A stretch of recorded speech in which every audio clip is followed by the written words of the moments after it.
Good evening, visitors. Welcome to the Australian War Memorial's last post ceremony. My name is Troy Clayton, and joining us today from the Royal Australian Navy is Chief Petty Officer Gian Archer.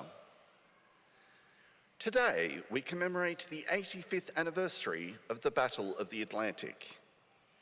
The fight for control of the Atlantic sea lanes raged for 6 arduous years, from the earliest days of the Second World War to the final hours of conflict in Europe. Sir Winston Churchill called it the dominating factor all through the war. At its core was the Allied naval blockade of Germany, announced the day after the declaration of war and Germany's counter-blockade. Both sides battled to control shipping and trade routes and the ability to project military forces across the seas. This struggle involved thousands of ships in more than 100 convoy battles and innumerable single ship encounters in a theatre covering millions of square miles of ocean. U-boat attacks were at first dramatically successful, as Germany also sent out its major surface warships and air power for a combined assault by air, surface and submarine forces.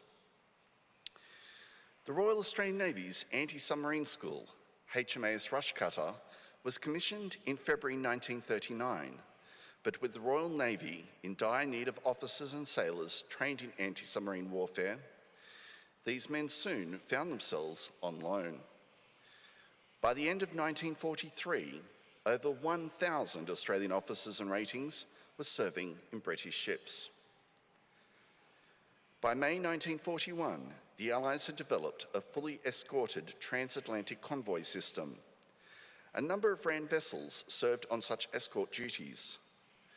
HMAS Australia began convoy escort operations off the west coast of South Africa in May 1940 and remained in the Atlantic until February 1941, operating as far south as the Cape of Good Hope and as far north as the Arctic Circle. Eventually, German surface attacks on trade routes collapsed with the loss of the battleship Bismarck. Involved in the Bismarck action were 4 young Australians serving in the British battlecruiser HMS Hood. Australians were involved in many other parts of the battle, from Australian air crews serving with the Royal Air Force Coastal Command to the defensively equipped merchant ships sailors of the Royal Australian Navy Reserve.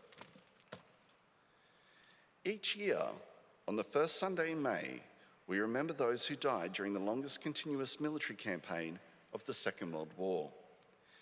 Today, we pay our respects to the men and women commemorated here on the Roll of Honour and to the survivors who returned home. We warmly welcome Group Captain Alan George, retired, representing the Air Force Association. We welcome the veterans who have served, those that are still serving, and the families that love and support them. The live stream of this ceremony is made possible by the Return and Services League of Australia and the RSL and Services Club Association. We welcome members who are watching the broadcast of this ceremony across Australia. During this evening's ceremony, wreaths will be laid at the base of the Pool of Reflection by visitors to the memorial. If you're able, please stand and join in singing the National Anthem.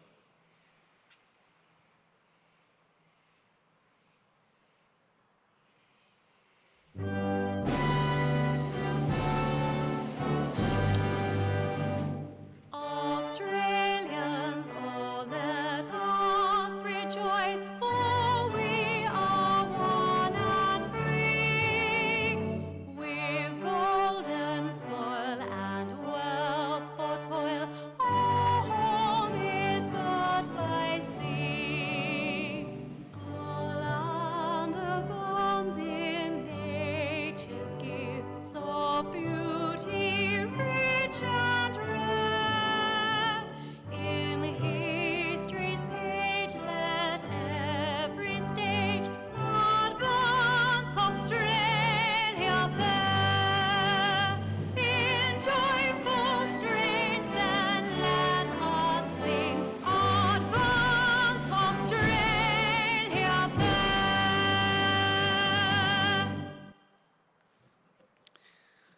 The Australian War Memorial was the vision of Charles Bean, Australia's First World War official historian.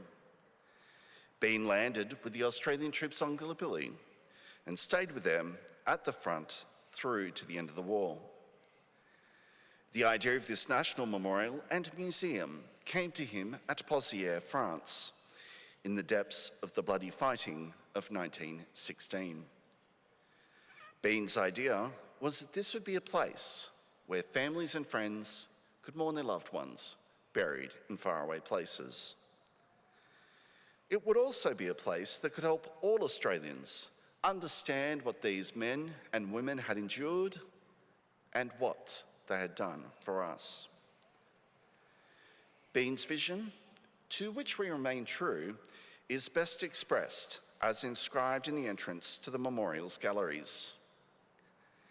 Here is their spirit, in the heart of the land they loved, and here we guard the record which they themselves made.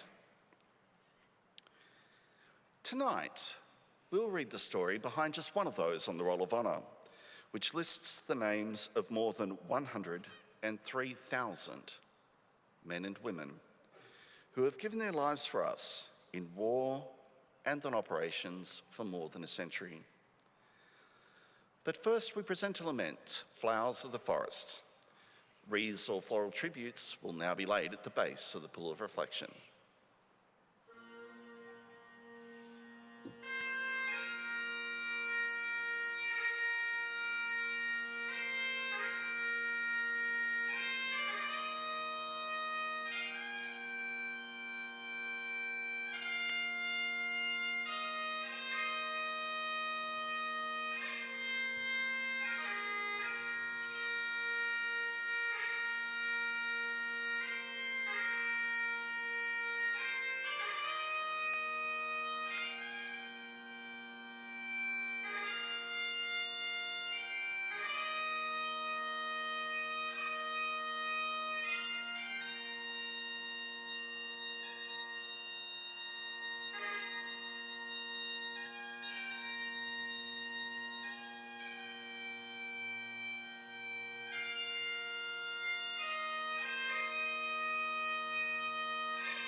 Today we remember and pay tribute to Flight Sergeant Evariste Pierre Dubois. Evariste Dubois was born on the 14th of July 1918 at Matcham, just outside Gosford in New South Wales. He was the eldest of 3 children born to Louis-Marc Dubois and his wife Hilda, though their middle child, a daughter named Mavis, died a year after her birth. Louis had been born in Port Louis, Mauritius, but relocated to Australia with his family in the early 1900s. He served with the 9th Australian Field Ambulance during the First World War, marrying Hilda shortly before his departure to the Western Front. The family moved to the outskirts of Sydney when Evariste was young. He attended Linfield Public School, Hornsby Junior Technical School and Central Technical School. After finishing his schooling, Dubois moved back to Matcham, where the family ran a small orchard. He worked alongside his father as a farmer, while also spending time as a storeman in Gosford. Dubois applied for appointment to the Royal Australian Air Force Reserves and the Active Citizen Air Force in 1936 and 1939, but was rejected. Instead, he served with the 18th Battalion, parading part-time with the militia unit. Dubois successfully enlisted in the Royal Australian Air Force on the 11th of November 1940. He was declared fit for full flying duties, and after a month of initial training, was granted a week of pre-embarkation leave. He left Sydney on the 28th of December 1940, bound for Canada and the No. 1 Wireless School in Montreal. Arriving in Canada in late 1941, Dubois spent the next 10 months training in Montreal and Jarvis, Ontario. While he was in Canada, the Sun newspaper announced his engagement to Miss Jean Parker back in Sydney. Having completed his intermediate training, Dubois was remustered as a wireless operator air gunner on the 13th of October 1941. He arrived in England in November 1941 and in May joined No. 269 Squadron, a maritime patrol unit of the Royal Air Force. By the time Dubois joined No. 269 Squadron, it was based at RAF Kildarnes in Iceland. The squadron launched attacks on German U-boats and undertook frequent night patrols. On the 29th of January 1943, Dubois was one of 4 airmen tasked with an anti-submarine night patrol in a Lockheed Hudson Mark III.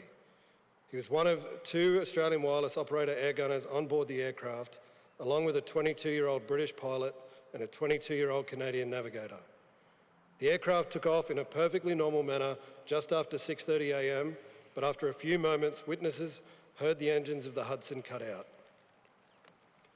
The aircraft plummeted into the frozen Alfusa River, sliding along the surface ice before coming to rest on the side of the riverbank. Soldiers from the US Army's 495th Coast Artillery Battalion rushed to the scene. Staff Sergeant Henry Sokolsky pulled Sergeant Charles Oliver Hunter from the wreckage. The Australian wireless operator air gunner had fractured his leg and sustained severe facial wounds in the crash. The bodies of the 3 other airmen were recovered from the burning aircraft before the depth charges on board exploded. Flight Sergeant Derek Mallet, Pilot Officer George Wilbert, and Flight Sergeant Evariste Dubois had all been killed on impact. An investigation revealed that the pilot had mishandled the fuel cocks, causing both engines to cut out at 150 feet. Evariste Dubois was 24 years old. His remains were buried in the Reykjavik cemetery, where they lie today, underneath the inscription chosen by his grieving family, for supreme justice. For 11 years following his death, Evariste's family in Gosford published commemorative notices in the local newspapers attributed to Mum, Dad, Louis and Nana. The notices read, "He sleeps far away from his sunny native land, too dearly loved ever to be forgotten." His name is also listed on the Roll of Honour on my left, among almost 40,000 Australians who died while serving in the Second World War. His photograph is displayed today by the Pool of Reflection. This is one of but many stories of service and sacrifice told here at the Australian War Memorial. We now remember Flight Sergeant Evariste Pierre Dubois, who gave his life for us, for our freedoms, and in the hope of a better world.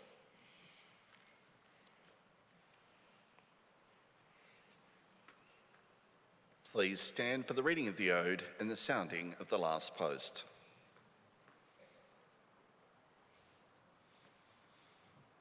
They shall grow not old, as we who are left grow old. Age shall not weary them, nor the years condemn. At the going down of the sun and in the morning, we will remember them. We'll remember them.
Lest we forget. Lest we forget.